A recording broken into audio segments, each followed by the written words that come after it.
This program is created by the Center for the Study of Art, Architecture, History, and Nature, or Cezanne as I call it, and ImagineLifelongLearning.com.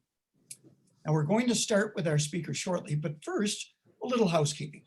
Everyone watching will be muted during our speaker's presentation, which will last about 15 minutes. We'll have plenty of time for questions at the end. If you have a question, please type it into the chat box and we'll get to as many as we can. This program is being recorded. You'll be able to watch it again later on the library's Facebook and the library's YouTube channel pages. As a reminder, we'll be here on Zoom every Tuesday at 12:30 p.m. with a great lineup of local speakers. Now, today is the first Tuesday of the month, so we focus on art and creativity. Today's featured speaker is Adam Ziglitz. Adam is a Pulitzer Prize-winning editorial cartoonist for the Buffalo News. A Buffalo native, he graduated summa cum laude from Canisius College, where he did his first cartooning work for the student newspaper, The Griffin. His cartoons are now internationally syndicated and have appeared in publications including the Washington Post, USA Today, the New York Times, and the Los Angeles Times. He has also been awarded the Clifford K. and James T. Berryman Award by the National Press Foundation, the National Headliner Award from the Atlantic City Press Club, and the Grams Aronson Cartooning with a Conscience Award. Adam was scheduled to speak live in the Hall of Philosophy on Buffalo Day at Chautauqua last summer, but the physical season was canceled. He was included in their virtual program. The theme for that presentation and today's was Art and Democracy. And now let's welcome Adam Ziglitz, hearing about art and democracy. Thank you, Dennis. It's great to be here, everyone. It's great to see your faces in this age of COVID anti-socialism. It's wonderful to see people and connect, even if it's virtually. I'll bring up a slideshow of my work, and I hope you find it interesting and learn a lot about the role of editorial cartooning, the important role of editorial cartooning in our democracy.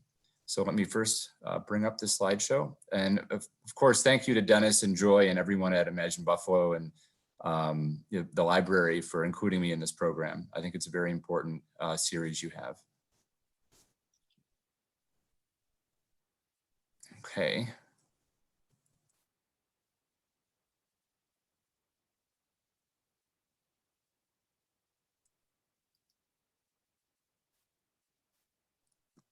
Okay, here we go. Okay, so since the days of Thomas Nast, editorial cartoons have used creativity to speak truth to power and to hold leaders accountable with satire and ridicule. This vital American tradition holds the line at freedom of expression to help ensure all Americans can express their views. So the presentation today, I'll show you a little bit about my work, but also just about cartooning in general and its role in America and around the world to help you understand how important cartoons are to the role of free speech in America. So here, this is a recent cartoon I have to start with. It just shows in this time when the president has been denying our election results, showing that one of the foundations of democracy is our election systems, and he's using the Republican Party here as a sort of tool to squash that. One of the other pillars or foundations of our democracy would be freedom of expression. And as a cartoonist or as Americans, we take for granted that I can draw this cartoon, criticizing our elected leader and pointing out an important truth. But we tend to take this for granted. This is an artist from Iran, Atina Farghadani. She is an artist, cartoonist, and in 2015, she drew this cartoon below. It's more of an illustration, but it's depicting Iranian parliament voting and I believe they were voting on women's rights, actually denying women to have rights. And she criticized them, depicting them as animals. And she was arrested and jailed, sentenced to 12 years, and served eventually only 18 months because of public pressure.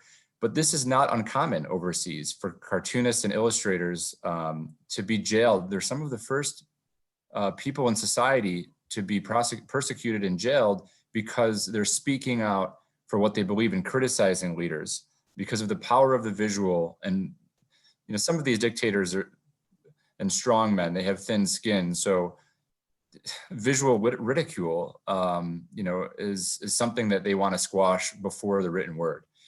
And as I was president of the AAEC in 2015, which is the Association of American Editorial Cartoonists, and I opened my eyes to what was happening around the world for years as the world was sort of shifting to strong men and away from democracy. I was seeing that cartoonists all over the place were getting jailed and threatened. Here's another example. This is Musa Kart. He's a cartoonist in Turkey, the man on the left here. And this is one of his cartoons on the right. He is depicting President Erdogan of Turkey and the corruption that he was responsible for in taking money from the public vault. And he was jailed and arrested in 2017, sentenced to over 3 years. But again, because of public pressure, was eventually released. But again, this is not unusual. And as the president of the AEC, we got involved with another group called the CRNI. It's Cartoonist Rights Network International.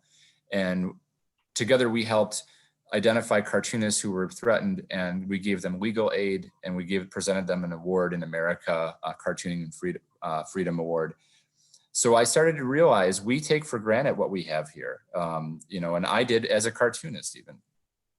Here is my depiction of President Erdogan in 2017. And this is playing off the visual of his mustache and showing many journalists that he jailed, including Musa Kart. And this was a vote. The public voted to expand his powers. And as a result, he cracked down on dissent and journalists. And, these cartoonists who were using the power of these strong visuals to speak out against corruption were again, among the first to get thrown in jail and, sort of try to get their opinions to be silenced. When here in America, we can depict our leaders as animals, and many have, and many cartoonists have, and so have I. So here's an example from 2017 depicting the president with his sort of tenuous relationship with the press, to say the least, biting the hand that feeds him, and sort of how he likes to attack the media, even though he needs the media to fuel his base and to get his message out. Here is another depiction of Trump as an animal, but this time on the other end of an animal, of the Republican Party, having John McCain cleaning up for him. So again, showing how far we can go here in America in terms of free speech. And this is something that we should not take for granted, because when we begin to get cartoons begin to suffer, and leaders will crack down on cartoonists, then as citizens, we will not be able to speak out as much on our own beliefs. So where does the freedom come from in America to draw an editorial cartoon on any topic, and any leader, in any way we want? And it comes from, of course, the Constitution, the First Amendment. But this, there was a precedent set, a Supreme Court case that sort of became the bedrock of freedoms that we currently have.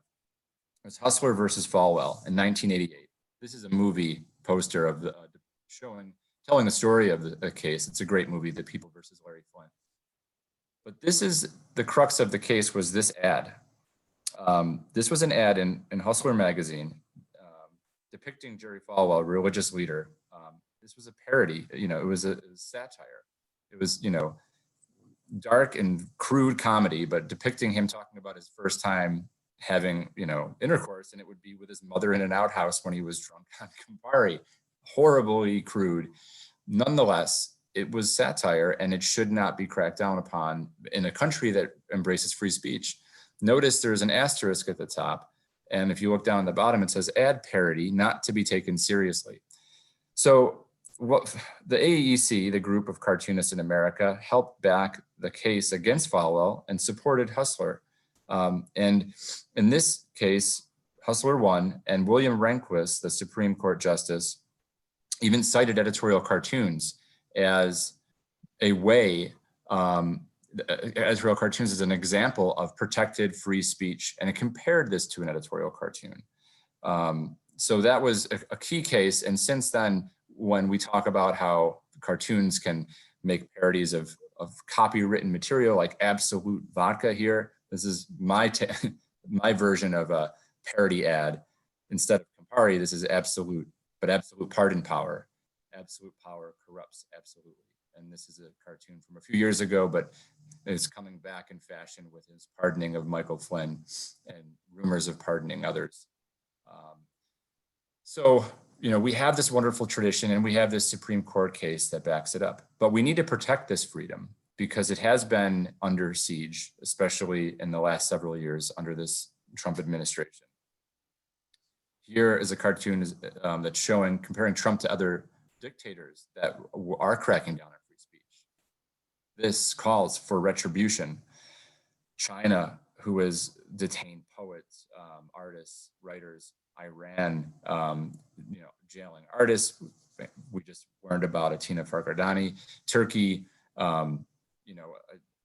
Musa Kart, and then Trump talking about punishing NBC and networks for SNL, for unflattering depictions of himself. These are autocratic tendencies that raise a lot of red flags for us in the media that would be the early signs of someone trying to crack down on free speech, including his talk of changing libel laws to allow cartoonists and journalists to be sued. 2018, he continues his campaign against the media and free speech. You're the enemy of the people, his common refrain, along with fake news. Anything he doesn't like becomes fake news. Also, the media, if he's calling the media the enemy of the people for writing unflattering things about him, he's also cozying up to people like Vladimir Putin, Kim Jong-un, who are truly enemies of the people and enemies of democracy. Putin, who has tried to has poisoned journalists and tampered in the election of the US and other free countries. So this is troubling, and we need to continue to push back against this. His next sort of another way he's part of his campaign against free speech is the events of 2018 that surrounded the death of Washington Post journalist Jamil Khashoggi. This journalist for the Washington Post was brutally assassinated, and it was his murder, his graphic murder was linked to the leader of Saudi Arabia, Mohammed bin Salman, and this was really a test for the administration, like if they were to speak out and support an American journalist, and instead they basically sided with this more of an autocrat who was trying to silence a journalist, and it just was another really dark chapter in the recent history of an American president eroding the trust in the media and the freedom of expression of America. And yet another way that he has hurt freedom of expression is threatening and actually taking away press passes from certain journalists to access the White House press pool. And he had in 2018 revoked the press pass of Jim Acosta of CNN and talked about blocking certain organizations that weren't friendly to him. But the cost of having a free press in a free country is that we are free to criticize our leaders, for their actions. So here I'm having the journalist with his notepad representing the truth about to be dunked into a dunk tank. And this is the White House press pool. So if we take a step back and take a look at our media landscape, social media plays a very big role these days in in a free expression, in expression in general, in political discourse. And really, since 2015, 2016, Facebook has been a large part of this, and a large part of the flip side to full freedom of expression is that you'll have hate speech on social media and meddling propaganda from other countries. These things will flourish when freedom of speech is uninhibited. And so this is a challenge with a country that has free speech. There needs to be, when hate speech and propaganda and meddling in our elections becomes a problem, speech should be regulated by private corporations like Facebook, because first of all, they're not a government, but they're eroding the political discourse. So for a while, Facebook has just put its head in the sand and did nothing when actual fake news and propaganda was being spread by political groups in foreign countries like Russia, and also hate speech was just on the rise. So it became a challenge. What do we do about it? Because we want to be a free country. And here I have another cartoon. Nothing to see here, folks. Let's move along. Mark Zuckerberg sort of trying to get people not to look at the fact that the Facebook thumb has sort of squashed objective truth in the 2016 election. They allowed these groups and these fake news stories like Pizzagate and things against Hillary Clinton to sort of blossom when they had no basis in truth. So eventually there was a reckoning, and Mark Zuckerberg was, he was on a, Congress had called a committee and grilled him on fake news issues and his role on what they can do. And he had his public mea culpa. He apologized, the angry clouds of emojis up there represent the Congress, but also the people. We want them to do something. So social media groups have begun to push back and start to, Zuckerberg, like in the previous one, has removed the Facebook page of white supremacist groups, white supremacy groups, and others. Here, Twitter CEO Jack Dorsey earlier this year blocked or flagged one of Trump's tweets for the first time. And I depict him getting one, but out the window, there are hundreds of others, just all the lies and misinformation the president puts out from his large megaphone. So I'm just showing this is fine, but we got a lot of work to do walking this line. So it's showing you again, the pushback on social media. On Instagram, now the downside to this is artists like myself who practice free speech, are practitioners of free speech and satire. We get caught in the net that is cast to stop hate speech falsely, because these are algorithms that are trying to find hate speech. I got this post taken down that I had posted earlier this year because an algorithm deemed it to be hate speech.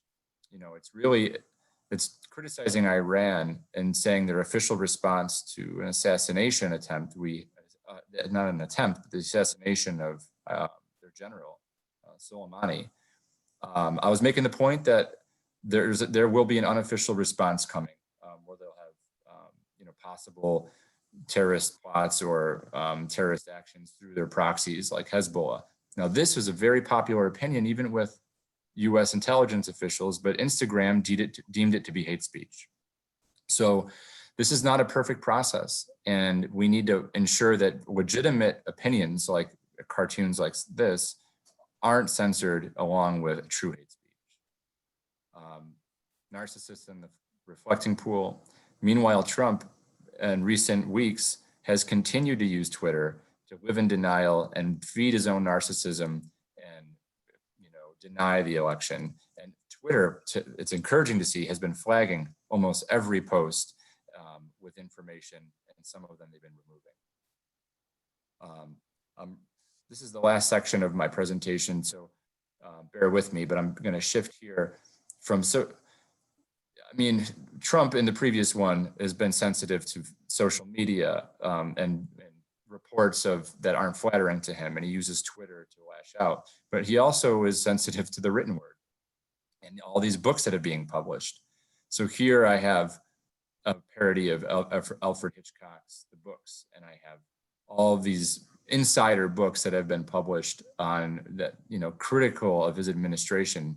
And he was suing, trying to stop the release of these books, and yet another level to his push against free expression.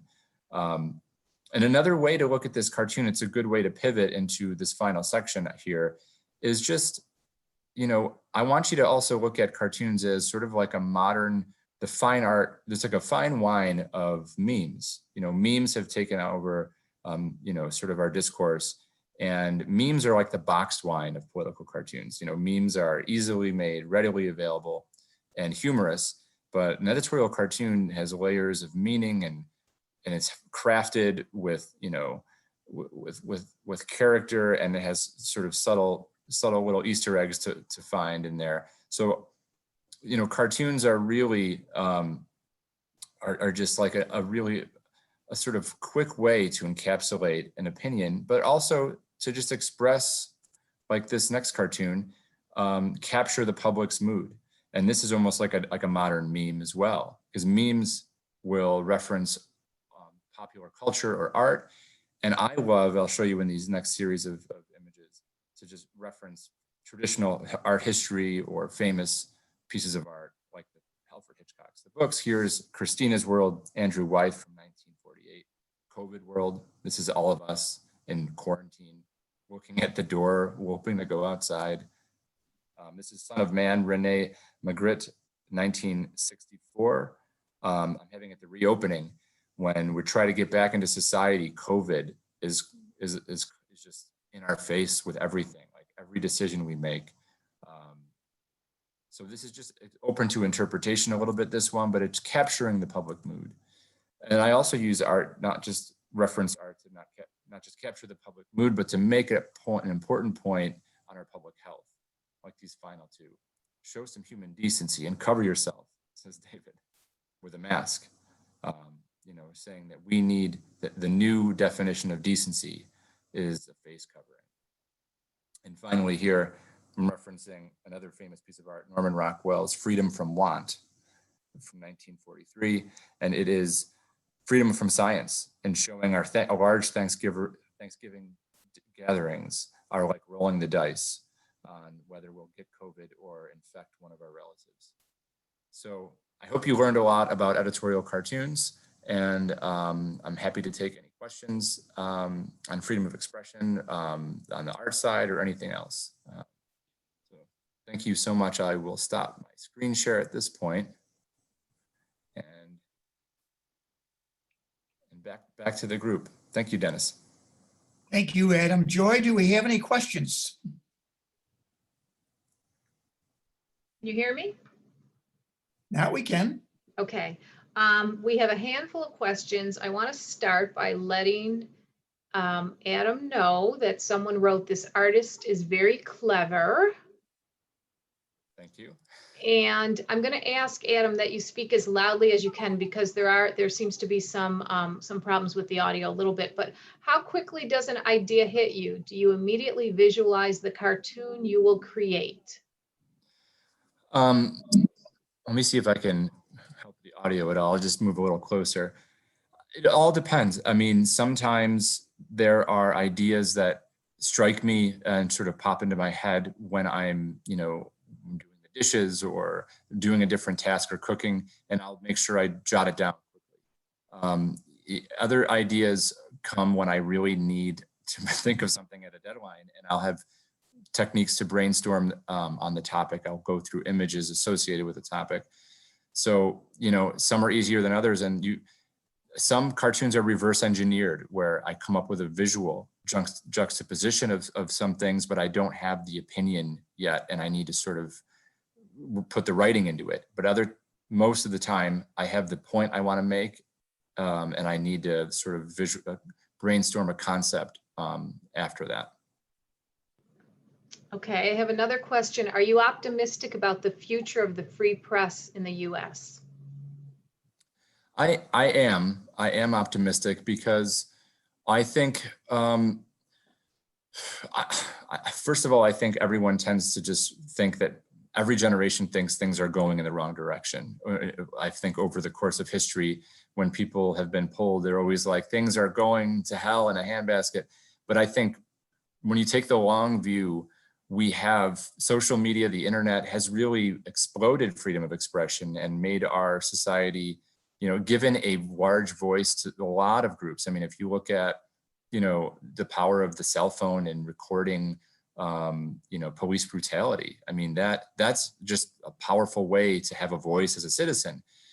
And we're seeing civil rights movements happen again because of that. So I think there's always going to be corporate interests that are going to fight some of this, and from the government, like the president. But he is, the president seems to be, he isn't conceded, but it seems that we'll have a President Biden who is friendlier to the press. And I think the media is learning slowly to adapt to technology, but in the long run, we will remain a free society and have a strong freedom of the press. It might look different. It will look very different, but we will still thrive. What news sources do you read or look at? As many as I can. I think the key with what I do, it's a creative, I have a creative job. So I think for me, the trick is to flood myself with information. And I think then the ideas will start coming. I can't just sit and stare at a piece of paper. I have to read and consume and talk and move. So when I'm consuming news sources, I'm reading, all the big papers like the New York Times, the Washington Post, Wall Street Journal. I like the Wall Street Journal for the conservative point of view. And I also listen to NPR. I do check some of the broadcast stations just to see the pulse of what's going on, CNN, Fox News. But I think mostly I get my information from newspapers and online media companies that are, print or long form journalistic operations, Politico, ProPublica, and a lot of journalists I follow individually on Twitter that I will use them as a curated newspaper almost, and they will point out to, hey, check this out at a place that maybe I wouldn't normally look. So I think Twitter's a good place for me to have a curated news feed. Okay, we have a lot of questions. I'm going to combine two together. What have you ever been pressured by the news editorial board? And I'll combine that with how many do you do a lot of redos or re-edits of what you've designed? Not really. I mean, so the process, I'm lucky that I'm given a lot of freedom by my editors, and that is in part due to my longevity at the news and there's the tradition at the Buffalo News. I've been there since 2004, and I've gone through 4 editorial page editors, and each time I would get a new editor, they would see things are working fine with me, so like, don't fix it if it's not broken. So when they would inherit me, I would be given a little more freedom each time. And we've had a strong tradition with Tom Tolles since Bruce Shanks, really, of having an independent cartoonist that hold his own viewpoints. So I had to fight early on to establish that ground and keep that ground. But at this point, maybe it's like 1 or 2 cartoons a year. There'll be an issue when they're finished, because usually either the editor-in-chief hadn't seen it until the last minute and it's a taste issue with a sensitive topic, like if someone was murdered or like police abuse. Sensitive issues like that can raise a problem if the imagery is too touchy, but I've never been told not to say something because of the message. As long as I can defend the opinion, and I can, and that's the point of what I'm doing, then I will be okay doing it. And it's really the imagery at rare occasion that becomes an issue. Can you give the website address for the organization that helps journalists in undemocratic countries? Yeah, the name of the organization is, I call it CRNI. It's Cartoonist Rights Network International. And let me pull up the actual website so I believe it's just cartoonistrights.org. So, and I believe they do take donations. They're a non-for-profit that that go toward helping cartoonists around the world. But yeah, it's cartoonistrights.org. Okay. And do you have any advice for wannabe political cartoonists? I would say just keep on drawing, and you can self-publish in this day and age of social media and technology. You can create an Instagram account and, you know, put your work out daily. I mean, there's this account called The Daily Don on Instagram. He's not a traditional editorial cartoonist, and he has, I don't even know, 50,000 followers or more, 100,000. And he just creates a drawing every day. And doesn't work for a paper, but he gained a huge following just putting the right hashtags together and just putting good work out. So I think if you have an opinion and you love drawing, you know, just figure out an avenue to do it, whether it's Instagram or Facebook or Twitter. That's the beauty of technology right now. The challenge is, how do you convert that to a profession? And, you know, people are still figuring that out. Adam, who's your favorite cartoonist? Oh, that's a hard question, because I'm friends with all these guys that draw. I mean, I have a lot of favorites. You know, I love Matt Davies in Newsday. His work is beautiful. It's watercolor. He's got such a unique style. Steve Sack at the Star Tribune is excellent. And then I love, you know, Ann Telnez at the Washington Post. You know, Tolles had retired. He's one of my all-time favorites. And some of these alternative cartoonists are great, like Matt Bors and you know, Tim Egan. So there's too many to really name. But if you email me, I can, if anybody, you know, was more curious, I can point them in some cool directions. And can you give us a tip about what your next political cartoon will be? Well, there's one in the paper today that I didn't post yet on, I have to finish coloring it. So I can even pull that up. If people have seen the print version, that's on, you know, on Trump's campaign to not concede. Tomorrow I'm working on something. I haven't decided yet. And this is the nature of my job. It's 1 o'clock. I have to figure it out by 2:30. I might do something on sort of our second phase of quarantine here with the second wave, and just kind of adjusting to life, really, with things kind of getting worse again, or heading into the Christmas season with COVID, you know, on everybody's minds. And so I'm looking for a way to get away from Trump. Every day is I try to not comment on the president, but it's hard not to when he's acting the way he is, and I have a responsibility as a journalist. So I don't know, we'll see. Okay, and this will be the final question. Thank you to everyone who added questions. What pieces won the Pulitzer Prize for you?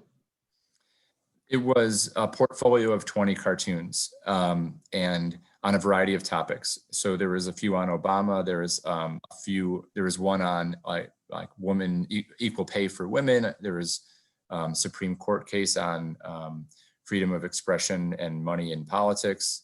There was 20 of them, and it's difficult because you want to tell the story of the year through your work and through your political, you know, lens. So putting together the portfolio, it's more time consuming than people think. And I was a juror for 2 years after that. And so I got a peek into the process, and it was really interesting to see, you know, all these entries that just really told the story of whatever year it was in their own way. So the portfolio was on the Pulitzer website, though, the 20 different cartoons. And yeah, there's a few that really were my favorite, but I worked with my editor in putting the whole thing together. All right, Joy, thank you very much for giving us all those questions. Thanks to the audience for coming up with them. You know, folks, whether you agree with Adam, disagree with Adam, I trust we can all agree that he is a genuine Buffalo talent. And as we imagine Buffalo, this whole series is about bringing people onto a platform. What better place than to be hosted than the Buffalo and Erie County Public Library. Freedom of speech is a valuable possession and not to be taken for granted. Adam, you've helped remind us of that. I trust we'll all be more aware of it on a daily basis as we protect the very rights and take responsibility for those rights. Now, we're going to continue this theme of art and democracy. Again, this was the theme for that Buffalo Day was a component of this past summer at Chautauqua. The physical part was postponed, but the digital part, virtual part, happened. And so next week, I want to thank everybody. We so appreciate this new format. And join us next week, same time, same Zoom link, when we talk to Tina Komiga, who from Explore Buffalo, who will speak about the Acropolis and Buffalo's History Museum and Albright Knox Art Gallery. Art and democracy is grounded right in the buildings and in the very democratic park that Olmsted designed for us, and the buildings that surround the lake. So I'm Dennis Galucki. Be well and have a good afternoon.